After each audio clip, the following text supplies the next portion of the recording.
Okay, So awesome. hello and good morning and welcome to the 2024 Virtual Graduate Studies Expo. Throughout this week, we will be having over 15 partner institutions hosting webinars to promote various master's and graduate studies, including Bachelor of Education programs. This session that we're hosting today is with Toronto Metropolitan University, and they're going to be highlighting their Master of Digital Media. We're going to have a short presentation, and then at the end of the presentation, we will have time for questions. There is a chat box in the bottom right-hand corner. Feel free to add any questions into there, and we will assist you.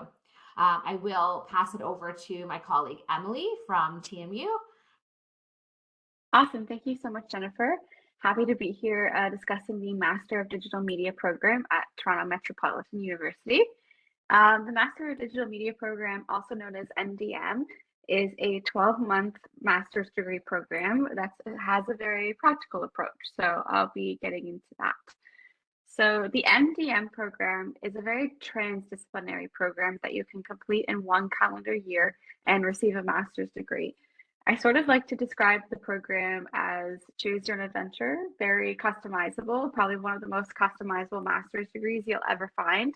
And that's because our sort of philosophy follows the talent triangle, where we focus on creative, technical, and business, meaning that you're not sort of tied down to one stream of programming, all while doing hands-on learning. So we're very practical in terms of our curriculum. We're probably one of the few programs that you'll find that doesn't have exams, all project-based. And that's because we try to have a very practical approach to learning, because our curriculum is all sort of creative and technological programming. And so you need to have a lot of hands-on practice with that. In terms of the program overview, if you were to be accepted into this program, this is what your term would typically look like.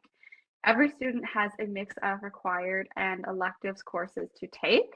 In terms of required courses, it's things like Foundations of Digital Media, where we cover things like AI, the industry as a whole, what technologies are currently out there and trending. There's digital media environments where you can get into basic coding. Most of our students come in with little to no digital media experience, and they're actually looking to upskill in something completely different. And this is the course that really sort of gets that coding knowledge that you need. There's also digital media entrepreneurship, which is designed for students who want to go into the startup world and learn how to start a digital tech company. And then, of course, there are collaborative workshop courses where you can practice research methodologies, and that's sort of with your entire cohort as well. In terms of electives, these actually change on a term basis, but these are some of the most popular ones that we offer. Every student is required to take a few electives throughout their time in the program. And there's things like digital publishing, immersive realities, UX, UI design and research methods, themed entertainment, business and management, and digital media. We have something called a zone learning course, which is where you get to work with actual companies or create your own solution in a one-term project. Interaction design and interdisciplinary innovation, just to name a few.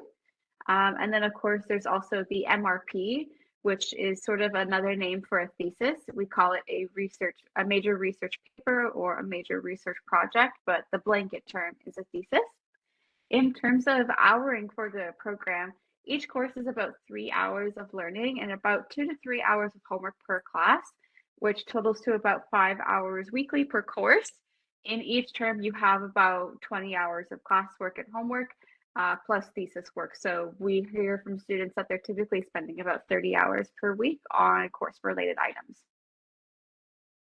In terms of actual paths to graduation, unlike most master's programs, you're not just stuck on one path where you take your courses and you do one particular kind of research paper and then you get your degree. We actually have 4 options for you to do. So there's the traditional research paper, which is I have a specific topic within digital media. It could be AI, it could be experiential learning, it could be related to AR, VR, it could be related to media trends that I want to research and then do a research paper on. We always recommend this for students who want to move into a PhD afterward. Then there's the capstone project option. So MRP would be more like major research paper, and then these capstone projects would be more like major research project. And in terms of the capstone options, you have 2 options. You can actually create a digital media startup as your thesis project. and your sort of paper, quote unquote, will be a business plan and small reflection paper. And the project component of this is the minimum viable product, so the base version of this product. And it's a team-based project, so you could work with a partner on this. And then the newest and most popular one is probably the industry partnership, which is where you work on a project with an outside company for about 6 months on a specific project that they have in mind. So students who are accepted into the program have a list of options to choose from, and they can speak to the industry partner about potentially joining their team. This one's also done in groups, and it's really for students who want that professional experience-based project. And then this option is also brand new. A lot of students don't actually want to do a thesis project. They just want to get through a certain amount of courses, get the learning from the courses, and then walk away with their master's degree. And you can now do that with our coursework only option, where you have a few required courses, mainly electives, and no thesis component. I just want to flag some of the MDM project partners. These are places that our students have done their thesis projects with in the industry partner stream. So there's City of Toronto, Bicentennial in Montreal, POV Film and Media, the Huron-Wendat Museum, Cadillac Fairview Group, Toronto Art Therapy Institute, and even the local Aga Khan Museum. We try to partner with lots of local organizations. That way you can locally see your ideas come to life. Some of the laboratories that our students get to use, we have the Design Technology Lab, which you can see on the left-hand side of the screen. For research, manufacturing, anyone who's interested in more physical products tends to use this space quite a lot. There's the Catalyst, which is a large-scale research space. This is a great networking area, a great place to work, and also to sort of use computer and other techie gadgets. There's the Red Bull Gaming Hub, where we host all of our gaming courses. It's a state-of-the-art facility. It's also the home of our esports team at TMU. And so if you're interested in video game design, broadcasting, virtual production, this is the place for you. There's also the Innovation Studio, which is a cross-disciplinary studio that is home to a lot of what we call incubators. So students on campus or companies who are starting new businesses can actually be housed at one of these incubators that specialize in their niche to provide space, resources, networking, all sorts of things. So a lot of students take advantage of this space as well. There's also the MDM 360 Immersion Studio, which is located in the TMU library. It's a really great place for those who are wanting to get into immersive experience, traditional AR, VR, and really play around with some new tech. There's also the co-laboratory, which is a huge resource. There's grant writing activities, research, AI, lectures. There's also all sorts of digital technologies like AR, VR. There's manufacturing and fabrication equipment. And then recently they also added drone training. So a lot of students in MDM come to use this space to develop their thesis projects and use it for coursework as well. Now, in terms of the actual application process, there's sort of two components. There's the academic requirements and the non-academic requirements. For the academic requirements, we're looking at least a 4 years degree or the equivalent based on your country. If most of you are domestic students, then you will have a 4-year degree, and that should be good. And a minimum grade point average of a 3.0, because you need to maintain at least a 3.0 within MDM to stay in the program. And if you're an international student, there are certain language requirements which I'll get to in the next slide. For non-academic requirements, these are the more important items that we look at for potential students. A portfolio with 3 examples of your best work that demonstrates proficiency in your area of specialization. We get hundreds of applications, all from different kinds of students, domestic, international, all the way from agriculture to nursing, to doctors, to educators.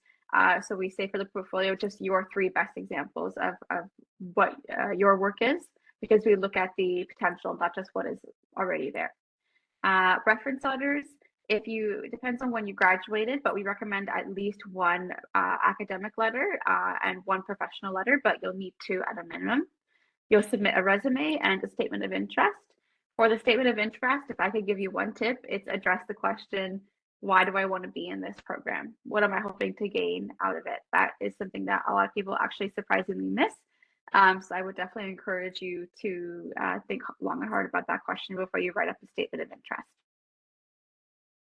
For international students, obviously you're required to submit English language proficiency, and these are the examinations that we do accept. And these are also the minimum scores that you can see on this chart here that are required. The most common one that we see is the IELTS academic exam, where you need a 7.0. The only time you're exempt from submitting a test score is if you've completed 2+ years of full-time post-secondary education at a Canadian university, or you completed 2+ years full-time post-secondary education at a university outside of the country where English was the primary language of instruction. So what about after graduation? What do most students typically do after they graduate? Well, we do have quite a few career pathways. The most common ones are things like digital marketing specialist, user experience designer, graphic design, content creation, educator, instructional developer. We get a lot of technical producers and project managers. A lot of people go into startup founding, entrepreneurship, film production, social media strategists. A lot of people also go into experience design and architect. These are just some of the companies that our alumni work for. We've got a lot of people working at the big banks in Toronto doing UX UI design, marketing, all sorts of data and coding things. We've got lots of people working at gaming or production studios, even going back into universities to do research and education in other universities. Admission terms. When can I actually apply for this program? For winter 2025, which would start in January, so within the 2 months, international applications are closed, but domestic is open until December 13th. So you have until December 13th to get your finished applications in. If you're thinking January is a little too soon for me, maybe I want to start in May of 2025. Domestic and international are both open. Domestic is going to be closing in March 2025, and international will be closing on December 13th of this year. And if you're thinking, okay, maybe winter or summer is too soon for me, I need a little bit more time, fall 2025 is open already, if you can believe it. For domestic, it will be closing in July of 2025. International, it will be closing in March 2025. So you do have some time, but keep in mind that there are 3 intakes a year, so there's always something open for you to apply to at any point. In terms of upcoming events, we do have a few free upcoming events that you might be interested to attend. On December 3rd, we have an online program info session, which you can register for on our website. We'll be diving a little bit deeper into the curriculum, getting some course descriptions, taking a look at what a typical schedule would look like, looking at student projects more in depth. And on December 4th, you can come check out our in-person student project showcase, which I'll show you in just a moment. It's free. And then in January, late January, we have another online program info session for free. So I would just like to show you some of our student projects. This is the December 4th showcase, Supernova, that is going to be happening with our current students who started in January. There's the Blur project, which is working with the Phi Center in Montreal, all about museum sensory encounters. There's Mind Mosaic, which partnered with the Toronto Art Therapy Institute, which is art therapy through secure digital collage creation. There is also Prism, which is working with Cadillac Fairview, the Eaton Center. There's Open Space, which is a real estate dashboard experience, a little bit more on the technical side. There's Marketing, a podcast series that was created by some of our students who had limited digital media knowledge before. There's language support for open source formats, so all about digital accessibility. There's all sorts of projects like Future Ready AI Literacy, historic board games, but digital format for teaching. There's startups. There's a few different startups that are coming to the table soon. A lot of our student projects that do startups are actually currently available on the App Store already for purchase. So there are lots of different projects that are going to be coming up that you can come see for free, and you can talk to current students. Some alumni should be there for sure. And then you'll be able to see sort of what do students actually get up to in the program, what are they creating and going towards after. So yeah, I think that's 15 minutes on the dot. So I want to thank you all for coming to listen to this short presentation. And if you have any questions about the program specifically, I would recommend you come to the info session that I mentioned earlier on December 3rd or January 23rd. And if you have any questions directly, you can email us at digitalmedia@torontomu.ca. Thank you so much, Emily. That was super informative. Yeah, so if there's any questions, students, alumni, whoever is joining us today, please let us know. You can put this into the chat box in the bottom right-hand corner. Let me just take a look here. Can a student complete this program part-time? Yes, you can if you are a domestic student. So if you're a Canadian citizen or under PR status, then you can do it part-time and you can have up to 2 years to complete. If you did do part-time, then you wouldn't have as much flexibility with the thesis options. You could only do a traditional research project on your own or coursework only because you'll be operating on a different schedule than the rest of the cohort that you start with. But yes, if you're domestic, you can do part-time. I believe international students have certain restrictions that don't allow them to do part-time studies. So yes, for domestic, you can. And GRE and GMAT, are they required or no? GRE and GMAT, I'm not 100% sure on that. MDM isn't allowed to answer any immigration related questions. So we do have I'll pull up a link for you in the chat. If you have any permit related questions, we have a dedicated faculty called International Student Support. I just put that in the chat. Hopefully everyone can access it. Where if you have any sort of specific questions relating to immigration, they're the best people to answer that. As a Canadian citizen, what financial support is available? Yeah, that's a really good question. So I'm going to put another link in the chat for scholarships and funding because the program doesn't provide scholarships directly. We try to provide everyone with a little bit of entry funding that will hopefully cover the deposit. But in terms of scholarships, this link I just put in the chat would be your best bet. It has a huge list of internal scholarships, program-specific awards, Canada-wide awards for federal, provincial, and even awards for international students that we always encourage students to apply to. A lot of students do also end up working as TAs, RAs, GAs, so teaching assistants, graduate assistants, research assistants.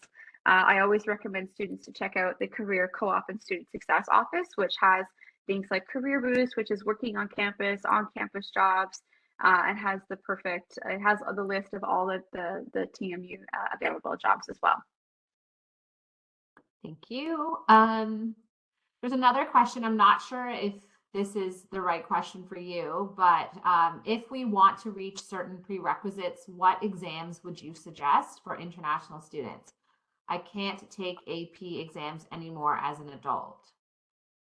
Yeah, well, the perfect thing about MDM is that we don't have exams in the program.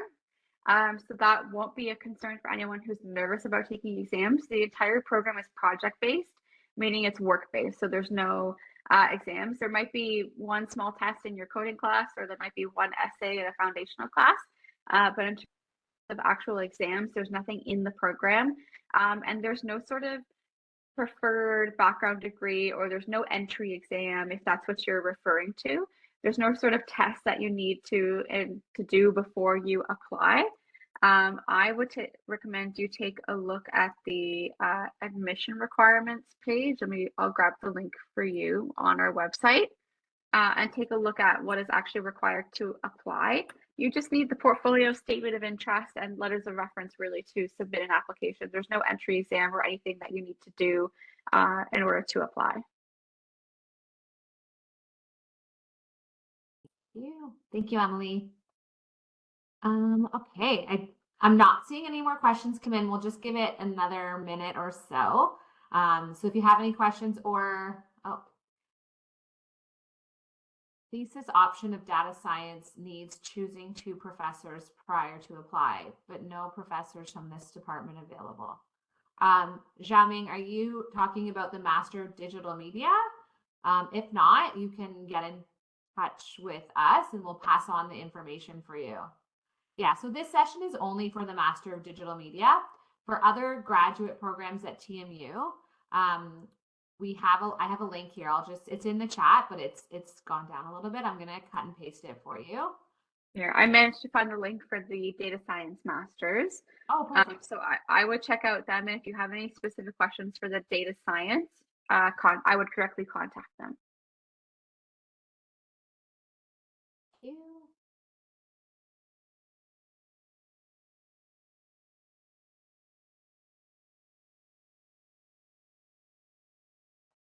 Okay, so I think that might be all for questions. So just wanted to let, first of all, thank you, Emily, for taking the time to be with us today.